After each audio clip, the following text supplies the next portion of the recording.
Hello and welcome back, everyone. This video is, as the title suggests, is about Jonathan Lear's book on Freud. It is simply called Freud. It's an introduction. It's part of a series of books by Routledge, published by Routledge. I think the series is called Routledge Philosophers. And incidentally, I have three volumes from that series up here behind me. They are on Kant, Husserl, and Merleau-Ponty. And there's one more that I have on Kindle, and I really like that one. It's on Charles Sanders Peirce, written by Albert Atkin. So this book, the subject of this video, by Jonathan Lear, has gone through 2 editions so far. Edition 1 came out in 2005, and 10 years later, second edition came out, 2015. And what this book is, its unique approach, its aim, Lear writes about that in the preface to the second edition, which let's read together. He writes, "This book presents an overall view of Freud's work, one that emphasizes its enduring philosophical significance." End quote. So a philosopher is someone who has an extraordinary interest, let's say, in how we should lead a good life, how we should live a good life, a more examined life, a more ethical life. And Lear's approach is shaped partly by his interest in Freud and psychoanalysis, but also partly by analytic philosophy. His style is in line with the style of analytic philosophers, but also ancient philosophy, his knowledge of Aristotle and Plato. He is, I would say, true to Freud's own thought. He is very sympathetic, and he does, when he critiques Freud, his criticism comes from an understanding of Freud's own thought, and he says he does something that good critics do. He says here Freud seems to not live up to the standards that he himself introduces in some of his other works. So the best of Freud, here's an expression of the best in Freud's thoughts, and here's an expression of here are some instances where Freud didn't live up to what was really good about his thought. So I'll point to some of those instances as we go through the book. But I want to first read a couple other passages from the preface, and then I'll read the table of content too. So he writes, "In the first edition, I wanted to give a straightforward account of how psychoanalysis works.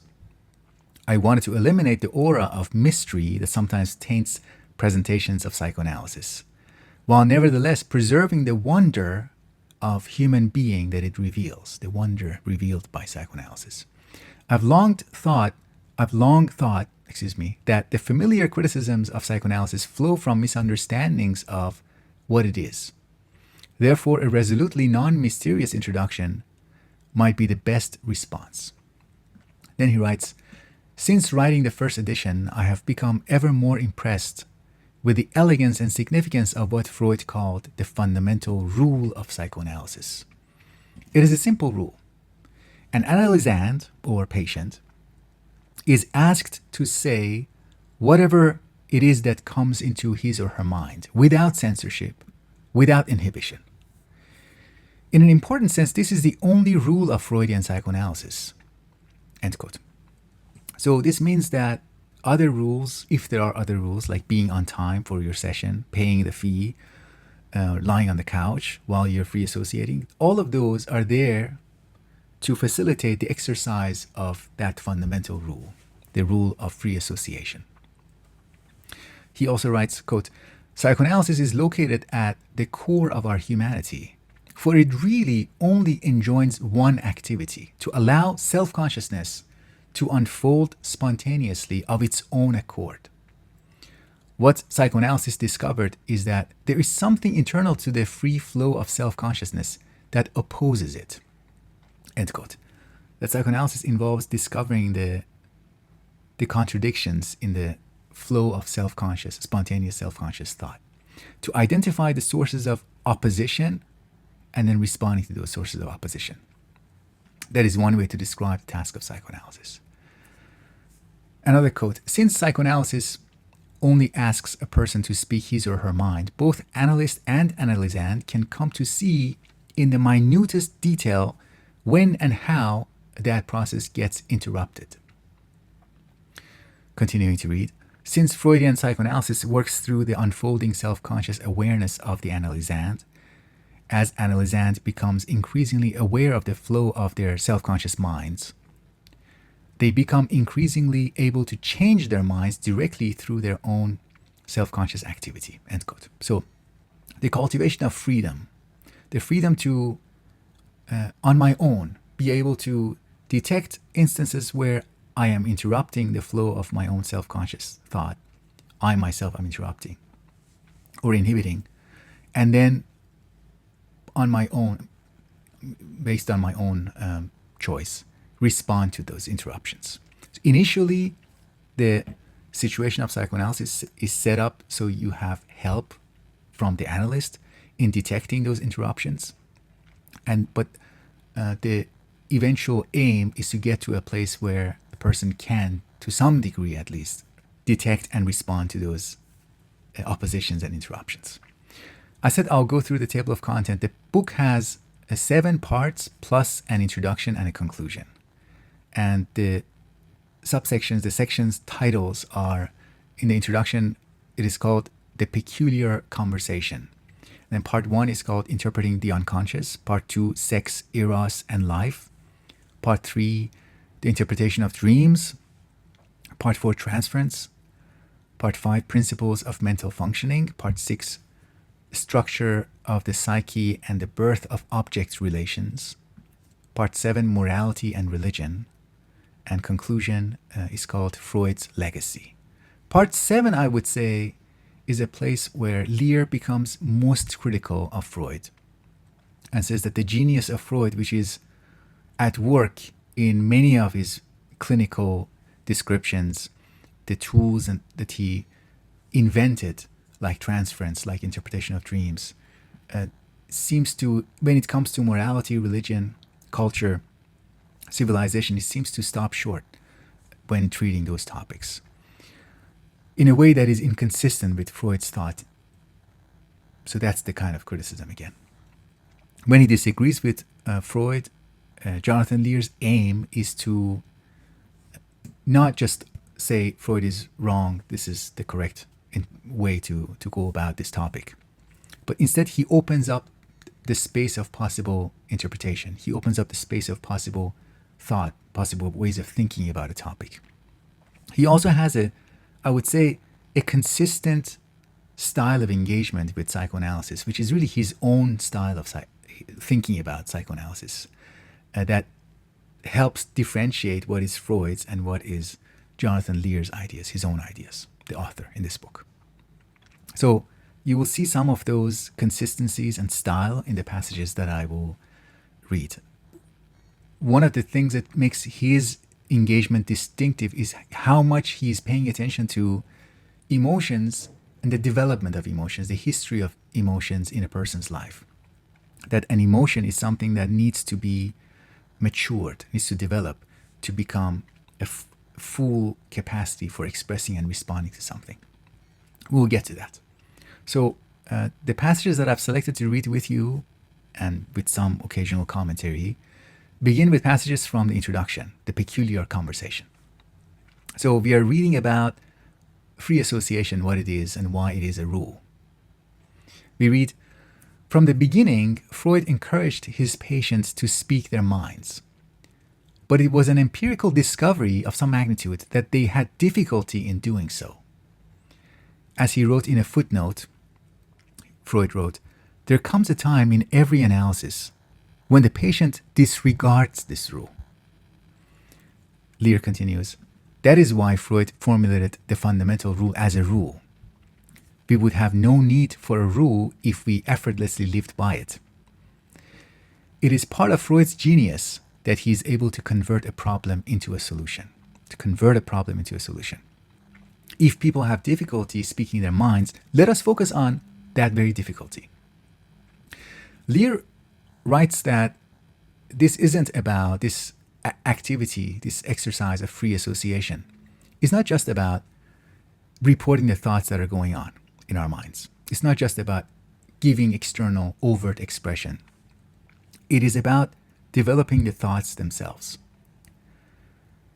It's about engaging with free association as a generative, creative practice. Because by not giving voice to our thoughts, by not free associating, we are stopping. We are stopping the flow of spontaneous thought. We read, quote, "If we follow Freud's lead and insist on the centrality of the fundamental rule, we arrive at a suggestive idea about what psychoanalysis is. It is the activity of facilitating the development of self-conscious thought in the analysand." End quote. This is why Lear has philosophical interest in psychoanalysis, because as a philosopher, he's interested in self-consciousness, thought, self-conscious flow of thought, and how that capacity for self-conscious thought, for the examined life, for the examination of life, can develop in a person. The Socratic maxim about living the examined life, and that examined life is worth living.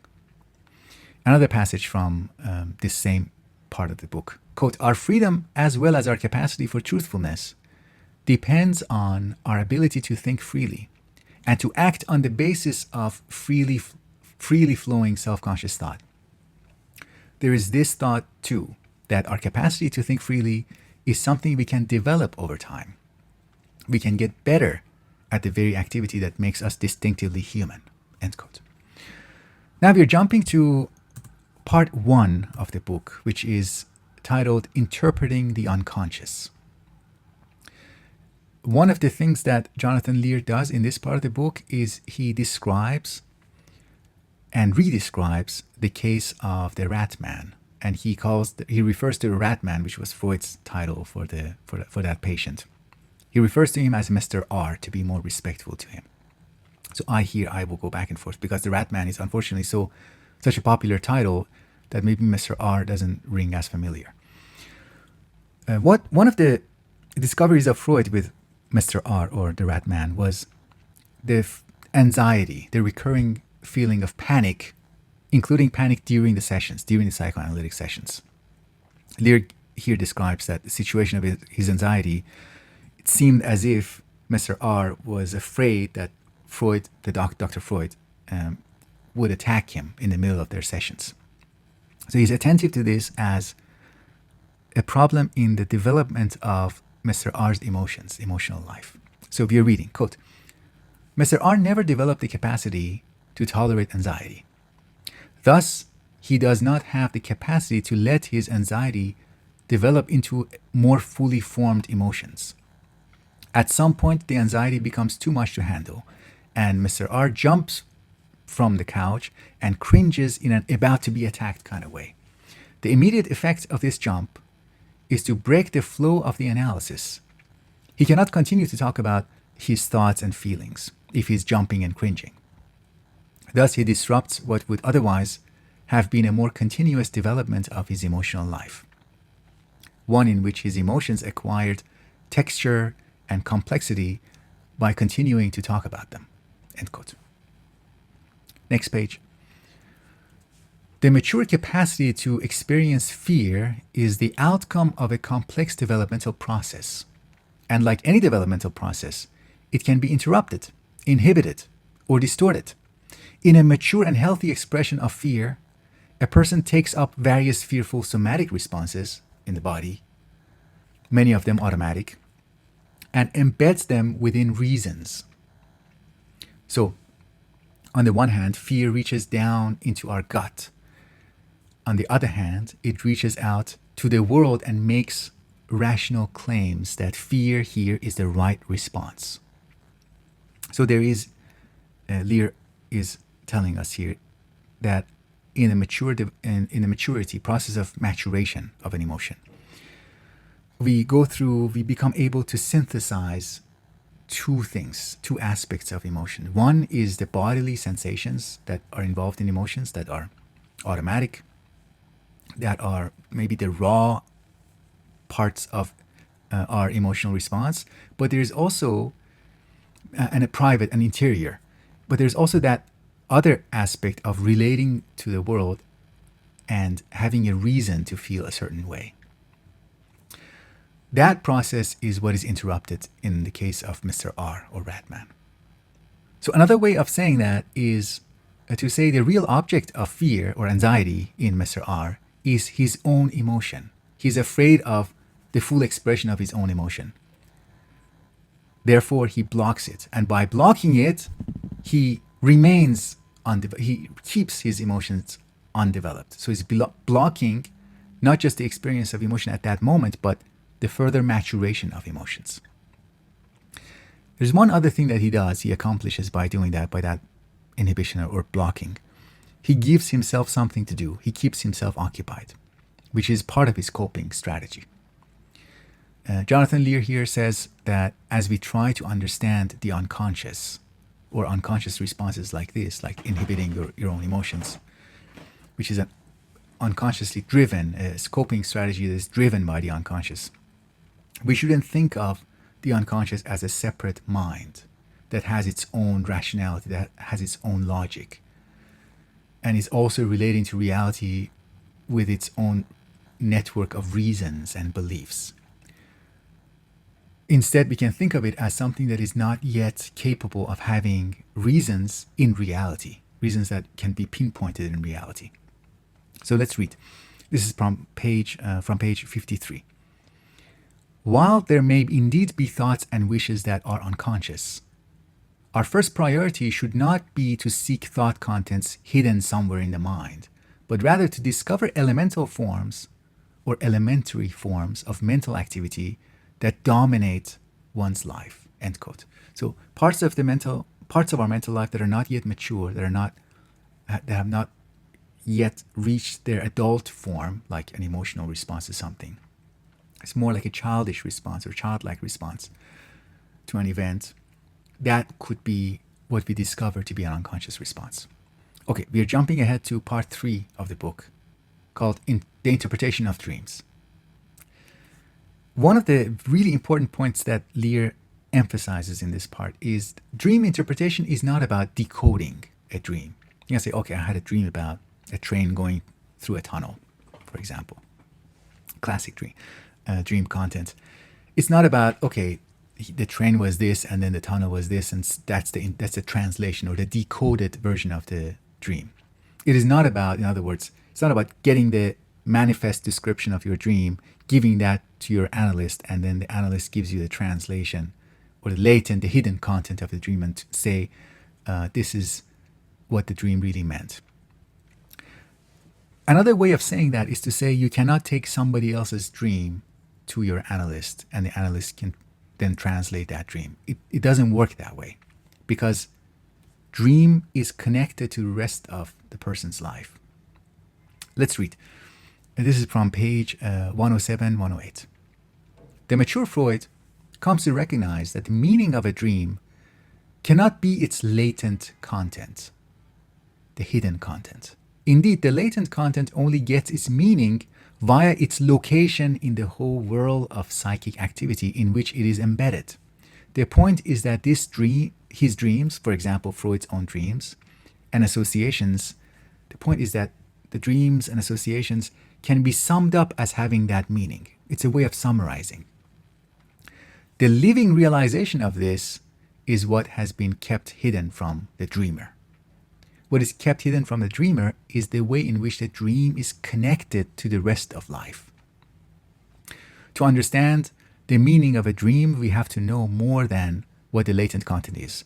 We have to know how that content gets itself expressed in the dreamer's whirl of psychic activity. Next passage. The essence of dreaming, says Freud, is the dream work, the work of the dream, the process of creating the dream, the process through which dream is finding expressions. But if an understanding of the dream work is going to have therapeutic potential, then it cannot merely be a theoretical understanding of the process by which the dream was constructed. It must be a practical understanding of the dream activity as it extends itself into waking life. Same page 108. We read, it seems that we have to accept an essential incompleteness to our analyzing activity. However successful we are at interpreting a dream, there will always be a beyond. End quote. So this is a point about dream, just like the flow of our self-conscious thought, our thinking. Once we generate a thought, once we have a thought about something, that's not the end point. There's always a continuation if we allow it to keep flowing. So dreaming is in that sense similar to thought, and its interpretation generates more thought. That's why you cannot get to a kind of interpretation of a dream that stops it and then gives us an insight, and we are finished, because it is part of life. Life is ongoing, so the work of dream also continues. That's why there's always a beyond. There's always the next step. Jumping to part 4, transference. So the cartoonish version of transference is, to give you a very quick and cartoonish introduction, if you don't know. Transference refers to the phenomenon in which a patient or an analysand begins to relate to the analyst or the doctor as if the doctor is a significant other. So begins to have similar emotional responses that they might have maybe to their father figure or their mother figure, or mother and father, literally sometimes. In the case of Dora, there was another man in her life called Mr. K or her K. So already existing patterns of relationship, patterns of feeling, emotional responses are carried over and transferred to the doctor, to the psychoanalyst. And that seems to be an interruption to the process of treatment. But the genius of Freud is that he turned that into the means of moving forward. So let's read. Quote, Freud conceptualizes transference in such a way as to preserve the standard image of a doctor-patient relationship.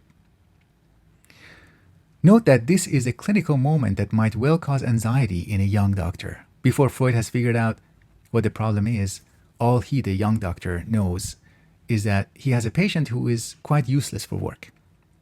This is a new form of treatment, and it does not seem to be working well. The concept of transference looks tailor-made to quell that anxiety. The moment at which it looks as though the method is not working is revealed as actually being the psychological disease manifesting itself. And whatever is happening precisely, it is all happening in the patient. So what does that mean? It's all happening in the patient. Contrast what Freud does, Freud's own response, to what some other doctors, some other psychoanalysts might be tempted to do. Some other psychoanalysts might say, oh, the patient is in love with me. We have a special connection. It happens to be the case that we met each other through psychoanalysis, but we have like a real romantic spark here. The genius of Freud is to refuse that way of looking at transference. He says, no, it's happening within the patient. It arises from the patient, and the way the world in the patient's psyche is already structured. So let's keep reading. I just wanted to note that Freud is not taking it personally. The concept of transference, as Freud first introduces it, allows Freud to localize the relevant happenings inside the patient. And this allows him to preserve a conceptualization of himself as taking part in a doctor-patient relationship as normally understood. The patient is the person who has the disease. The doctor is the person who is there to cure her. End quote.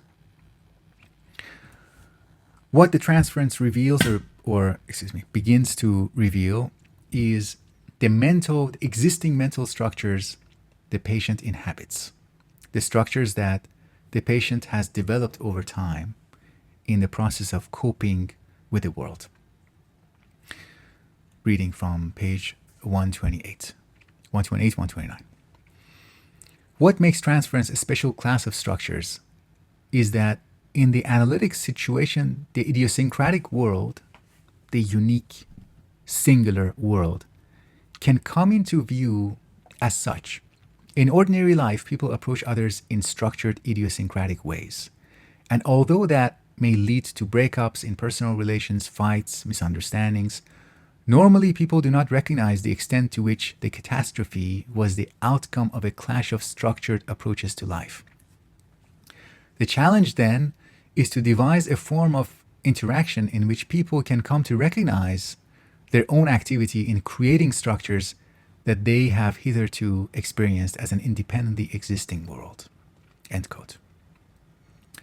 So to give you an example, let's say you are meeting a new friend, you're making a new friend, and you and your new friend have differently structured worlds in your psyche. Let's say in your friend's world, his or her world is structured such that a significant friend is a rival and you are in constant competition and comparison with your friend. And let's say you, in your structured world, you expect your significant friendship to involve, let's say, a confessional practice. Like you reveal your hidden secrets and your friend also reveals your hidden secrets. So those two structures, you can see that they come into conflict with each other. One that is based on a friendship based on primarily competition and comparison. The other one is based on confession and revelations. And both friends might fail to recognize that they are bringing those expectations into their situation of the friendship. Instead, they think that they are really relating to an independently existing world that is failing to fulfill their expectations. In the case of Dora, one of Freud's cases, Lear gets back to the developmental view of emotions. And in the case of Dora, describing her anger, we read, quote, "Anger is an emotion that has a developmental history." So again, he's going back to that theme. Infants are prone to angry outbursts, though they lack the rationalizing structures of the mature adult. In healthy development, angry reactions become embedded in thoughtful reactions. An angry adult is not just experiencing a feeling, she is making a claim. She claims to have been unjustly wronged. She claims that the person at whom she is angry deserves to be the object of her anger. Obviously, there is a continuum of intermediate stages between an infantile outburst and the mature angry adult. But precisely because anger has a developmental history, it is possible for that development to be disrupted or inhibited in various ways. One form of developmental failure is of particular interest to us here. A child may experience her own angry outburst as frightening, overwhelming. They are experienced by her as too powerful, and she's flooded with anxiety. Unpleasant as this experience is, it has one strategic advantage for her. In the angry, anxious outbursts, she disrupts herself and thereby disrupts her angry feelings. The disruption is painful, but it is a disruption. And in the disruption, there's a certain relief. In this way, the angry, anxious outburst gets selected, likely to get repeated later on. And it has a paradoxical outcome. Every time the young child starts to feel angry and thus becomes anxious about being overwhelmed by her own emotions, she disrupts this process by overwhelming herself with anxiety. In this way, she also disrupts her own emotional development. End quote. This was from page 131. So in the situation of transference, when Dora gets angry at Freud, about that we read, "If one assumes from the beginning that Dora has reasons for her anger, but we just don't know what they are, there's a danger that we might attribute to her more emotional maturity than she has. What she needs in this imagined scenario is an occasion to mature. This will be frustrated if we assume from the beginning that she already has reasons for her anger. She just doesn't know what they are." End quote. So if we assume that Dora is angry because of a particular set of unconscious reasons, we might want to argue with her or with her unconscious mind. But it is precisely in the character of an undeveloped, immature emotion that it doesn't have reasons in the same way that a mature emotional experience has. And Lear here does something really interesting, talking about transference. He says that we should distinguish three different meanings of the word transference, the concept of transference. And these are the three different senses of the concept or the word. First, transference of meaning from one significant figure in the analysand's world into the analyst. So thinking that Dr. Freud is my father, for example. The second meaning, transference is an idiosyncratic world coming into view. The structure, the world of the analysand is being revealed through transference. That's the second meaning. Third, transference as the active disruption of the capacity to carry out transference in either of the first two senses. This is just fascinating. I had not considered this prior to reading Jonathan Lear's book. It is because transference is essentially a disruption of transference that it continues to happen.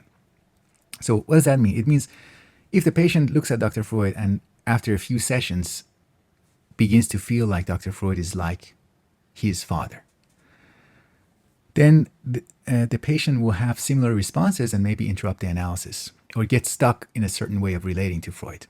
And by doing that, the relationship with this new person, Dr. Freud, cannot really develop.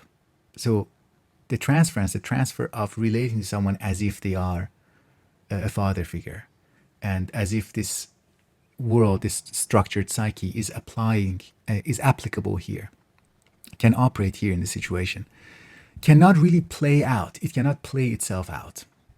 It gets interrupted. And because it gets interrupted, transference cannot really reveal how much it is inappropriate or how much it is not applicable in the current situation. Because that is not revealed, it gets to, again, in the future, repeat itself. There's one more passage here that I'd like to share with you from the transference chapter. We read, quote, "In the actual Dora case, the analysis broke down over the transference." So Freud actually failed in the treatment of Dora. But in this imagined scenario, Dora experiences a different kind of breakdown, the breakdown of if transference plays itself out. This is a breakdown in her ability to experience reality unproblematically. As she is trying to describe Freud based on her transference, she also experiences that there is something about her experience that doesn't ring true. This experience of breakdown in one's standard modes of interpretation makes it possible for the analysand to recognize her own transference. The experience of breakdown is a psychological luxury. The psychoanalytic situation is structured to offer an existential Sabbath, a benign environment that does not provoke too much anxiety, in which one takes an hour's rest from normal life in order that one has the liberty to experience an interpretive breakdown, a breakdown in your interpretation. That was from pages 142 and 143. There are two other passages that I'd like to end this video with, and these are from the last part of the book, Conclusion, Freud's Legacy. Again, here Jonathan Lear is highlighting the relevance of Freud and the unique project of psychoanalysis, the unique contribution of psychoanalysis in helping us understand ourselves as human beings, that whose psyche involves multiple aspects and parts. The first passage is from page 212. We read, "Psychoanalysis gives us unparalleled access to the microcosm of reasons working at the interface of what Aristotle called the rational and non-rational parts of the soul. In the psychoanalytic situation, the interface is so intimate between self-conscious awareness and the eruptions and movements of the unconscious that it becomes possible for the analysand to become aware immediately and directly of the efficacy of her self-conscious thought." Next passage is from pages 213 and 14.